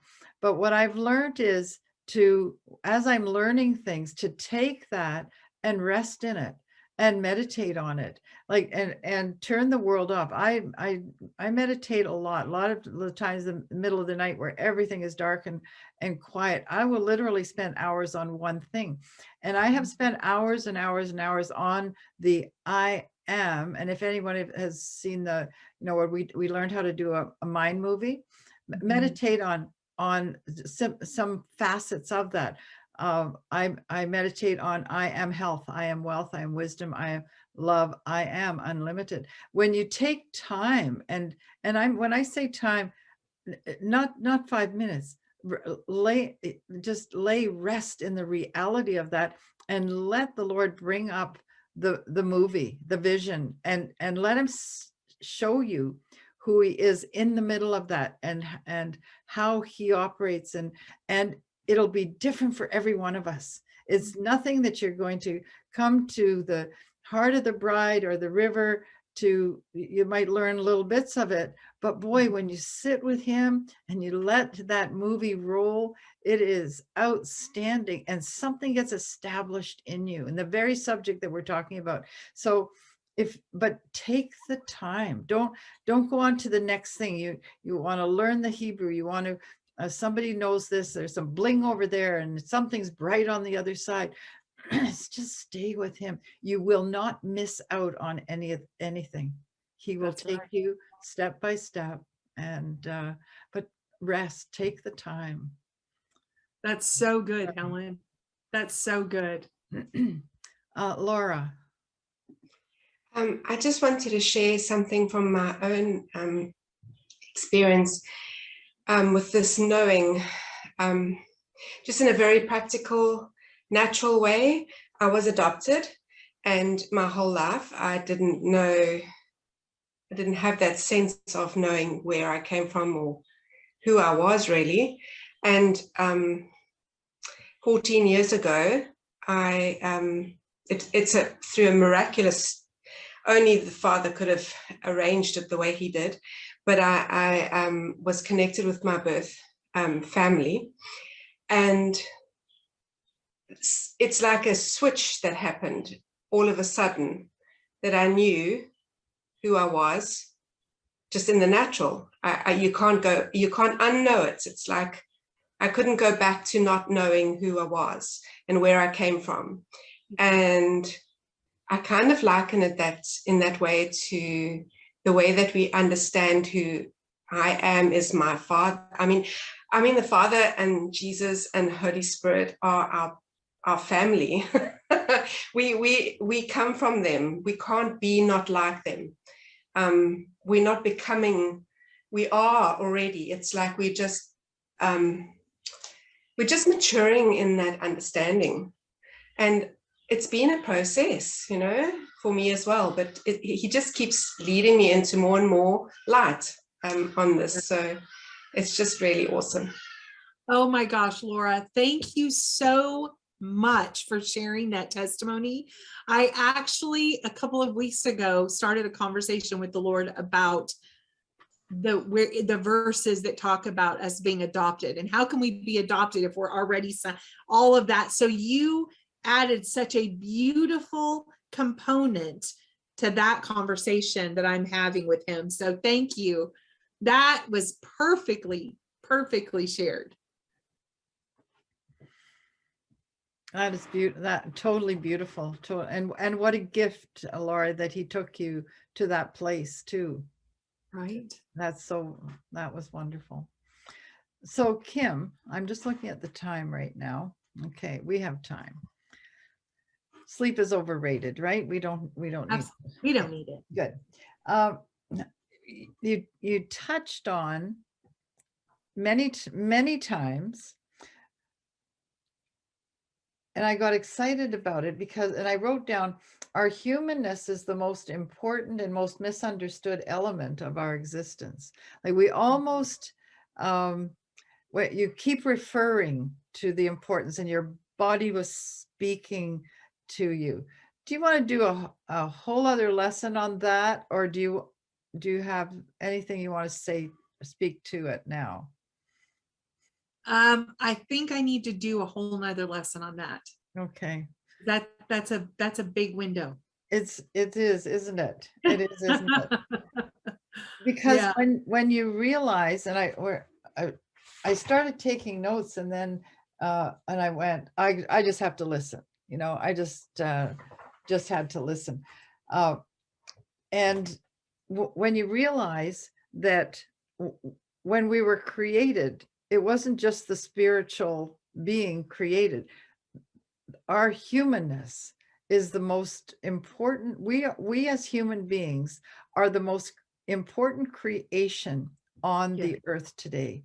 And we are the most powerful because we are the technology. Everything is in us, and I am in us to create everything that we ever need, because we are already created in it, in that Christ consciousness. That's right. So That's right. You could just take it from there, and you know, Well, you know, and run with it. That's the truth, though. You know, we have through just because of humanity, the mindset of man, and all of the millennia of learning, of believing, of being told certain things, being and not even just the avenue of religion, but just how we function in the earth realm. We have truly believed a lie of what this aspect of Yahweh, of I am, how it is to function, what it is, what it does, how all of those aspects.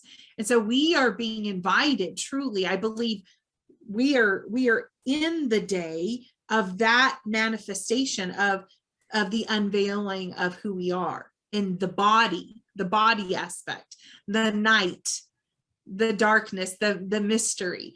One of the I forget which one. Let me see if I can find it, just glancing over. Night, when I was talking earlier about night, it's an actually a shadow, not shadow, oh goodness, I can't find it.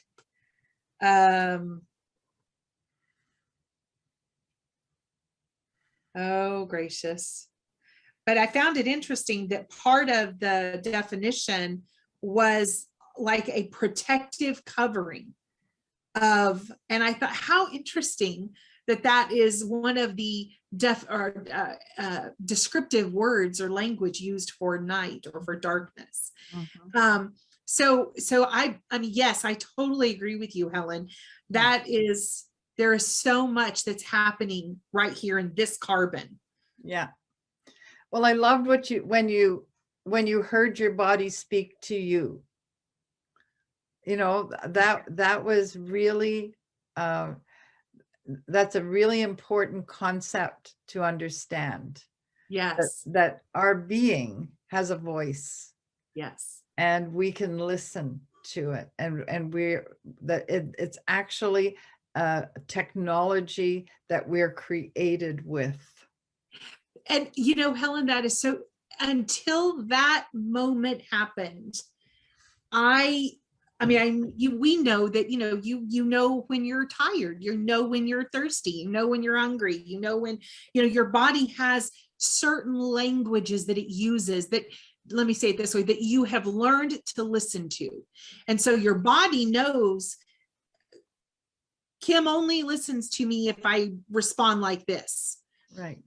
But that day, it was a voice that I had never heard before, and it shifted everything for me. Yeah. To the point, if I can, my body and I have conversations on a regular basis about different things, various things. Well, 2 years ago, I fell and I broke my hip. We had just moved into our new home. And so I fell walking in with an armload of groceries and lunch from my husband and my son, and fell and broke my hip. And so they took me by ambulance to the hospital, and I'm laying in the hospital bed, and the doctor comes in and he says, tomorrow we're going to, remove your hip, replace your hip with a or whatever those things are, the metal stuff. And, so, and I listened to all the things, and okay. And so he leaves, and I'm laying there, and all of a sudden I felt this, are you going to ask me? And so I asked my body, laying in the hospital, body, what do you want? And my body told me, I don't want you to remove the hip. I want you to have it repaired. And I was like, I don't even know if that's possible. I mean, I had no idea. And so the next morning, the doctor comes in, and I said, okay, hold on, time out. I are you able to, instead of replace my hip, can you fix it? And he stopped and he looked at me and he said, why? And I said, well, because I would prefer you to fix it than replace it. And he said, well, yeah, I can do that. It's a much harder recovery. And he went through all the details and da, da, da, da, da. And I said, okay, I want to do that. And so he fixed it rather than replaced it. But had I not had that encounter 3 or 4 years prior, I think it was 3 years prior or so, I would not have even thought to ask that question or have that conversation with my body. I would have not even thought that that was even a dialogue where it has a voice and I'm using my mouth voice to actually have a conversation. Yeah. And so there are aspects of our being that we are just, it's like just scratching the surface of who we are as I am. And it's not just I am in my spirit, it's I am in this body. This is I am as well. Yeah. Okay, I love what you said, and that goes with when we were talking about the God code, how actually I am is encoded in every cell of our body, of our physical being. So all the things that we're talking about now are not just about the spiritual person that we are. You know, Justin Abrams wrote, I personally think that it was a magnificent book. I know that's controversial, and I've not only read it a couple of times, but I've listened to the audio, and I think he did a stellar job. What I don't like as much is his title, Beyond Human, because what it does is it makes us think that we need to be on something that we are absolutely perfectly made to be for this time and purpose, to be him here. Yes. And we have all the technology that he goes into, by the way. It's I'm not knocking the book at all, but I'm knocking the way we start thinking about things, that that human is a less thing to be when it is an amazing thing to be. And culturally, scientifically, with transhumanism and all the things that are coming at our bodies right now globally is kind of crazy. And we are the building of the Lord. We are wonderfully and fearfully made. Jesus took upon himself flesh to dwell among us. There's a million ways he could have done it, I'm sure, but he did it to be an example to us. It forever changed him, by the way. That's another story. But yeah, so I love what you seriously love what you taught in these last two. I know that you are. You really are giving an overview, that an hour isn't a lot of time to say all the things. I'm learning about you, how deep you go, and how your life is really quite serendipitous. You know, you meet God in crazy ways, and I love that about you so much. And to be able to bring the message like you have tonight is stellar. I'm sure I'm speaking for all of us. Thank you. It was absolutely lovely. And there's another question, but before, Ed, who is my conscience and administrator, came up with a message here, and here's what he said. Are you going to allow the participants to be part of this blessing by planting a powerful seed to the heart of the bride?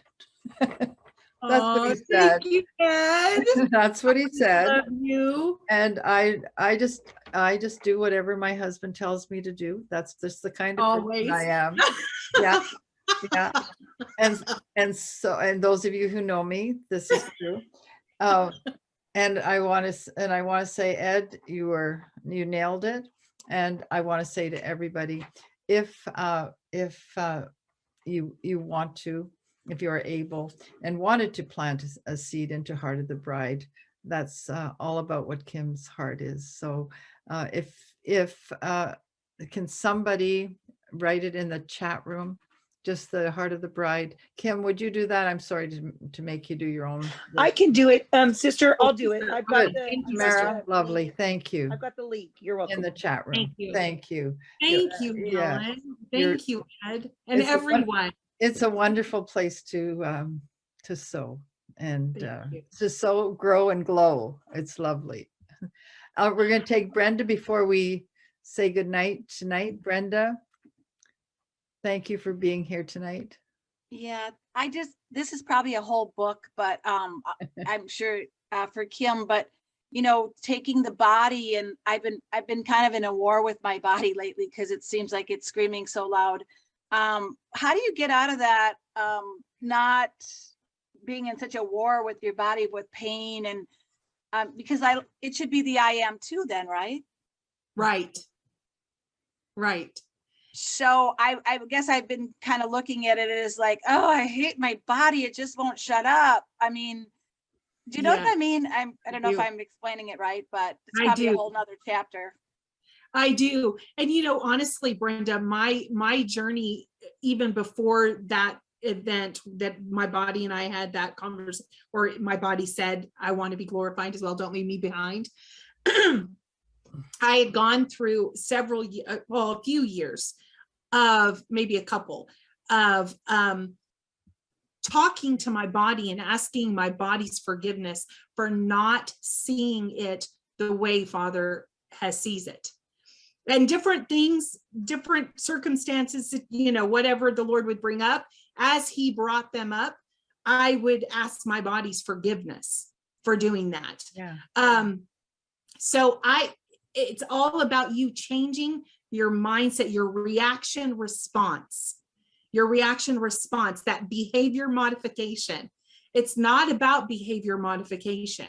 It's about you receiving and accepting your body and loving it, not just with your words, I'm not talking about wishful thinking and all that kind of stuff. I'm talking about honestly with your heart, wrapping your heart around your body and thanking it and honoring it for who Father has created your body to be, you to be as a triune being. And then functioning in that place. So every time those reaction response things come up, then you can just sit with Father. Okay, Lord, what are you saying about this? And it shifts everything. Baby steps may be the thing, but it shifts everything, Brenda. Yeah. That is so good. It is really a whole other program. And Kym, you and I'll talk about that, because this is such a lovely one, step 1, step 2, step 3, and to come into the fullness of what he wants in the way that we're called to be like Christ. And Christ was our example, right? Yeah. He did. Can I just say something quickly about that? Mm-hmm. Go ahead. Okay. After my shower every morning, I massage myself from head to toe, but I go to each part of my body. I honor it. I thank it. I love it. Even my feet, and I thank my feet for taking me all over the world, deserts, forests, etc., etc. Thank my skin for covering my whole body and keeping everything in and nothing falling out. Right? That's a good work right there. So that is what I do. And I find that even because I have a blood sugar issue, I speak to my pancreas, to my liver, to my spleen, and all of the organs, but I thank it, I honor them, I love them, and I just embrace every single part of my body. Yeah. And I find it makes such a difference. So Amen. Brenda, I hope that helps you. That's so beautiful. Well, I love it when we can just help each other and and just share our pieces. But especially Kym, we want to thank you tonight. You're absolutely so gracious and caring and amazing. I love how you present. I love how your mind thinks. It's so full. And if we'll just do what we're told now and just rest in it, the Lord will flesh it out, because there's a lot of information here. And I appreciate everybody who shared books and parts of what you know as well, because we grow in that. And I love books. That's the hardest thing for me to get rid of when it gets cluttered, are books. So I just buy more. But I love it when they're referred, when someone else has read them. So this is so beautiful. Thank you all. I'm sorry for the confusion with the sending out the invitation. Thank you, Kathy, for stepping in and resending to people. We have recorded tonight, so it will go on the river, and I'm sure it'll go on to Heart of the Bride as well. Yes. So And yeah. thank you, Helen. I just love you. Thank you for inviting me. It's really been an honor to be with you guys tonight, and it's just such a joy. So thank you so much.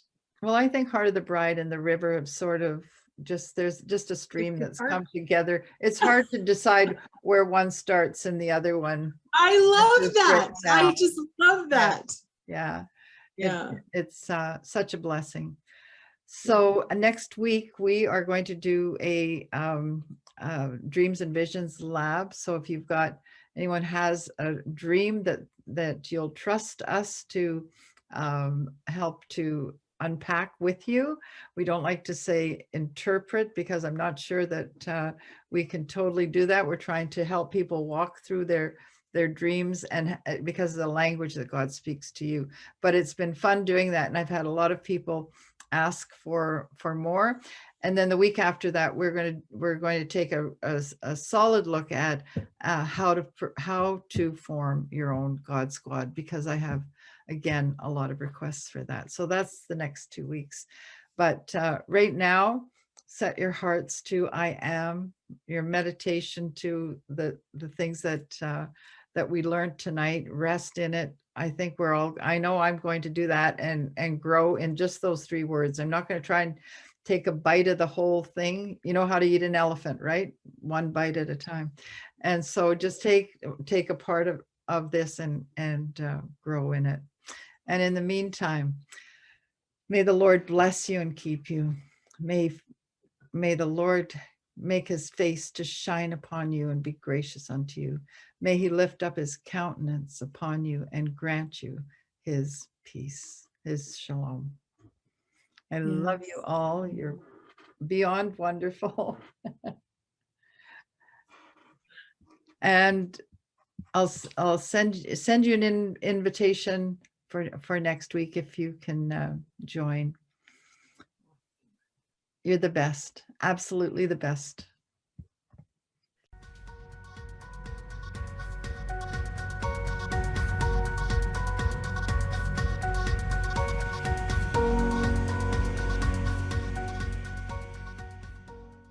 Hi, this is Kimberly Whitman, the founder of Heart of the Bride Ministries. If this video has blessed you, I want to personally invite you to trade into Heart of the Bride and partner with us to become an essential part of what God is doing through Heart of the Bride Ministries. Your support enables us to continue to reach people all over the world, and we're seeing people from every corner of the globe coming into the realization of their oneness in Christ. We passionately want to see every person living from this reality of oneness in and with I am. He is truly transforming all of creation according to Father's desire and design. And to find out more about Heart of the Bride, go to www.heartofthebride.net. For I, says the Lord, will be a wall of fire all around her, and I will be the glory in her midst.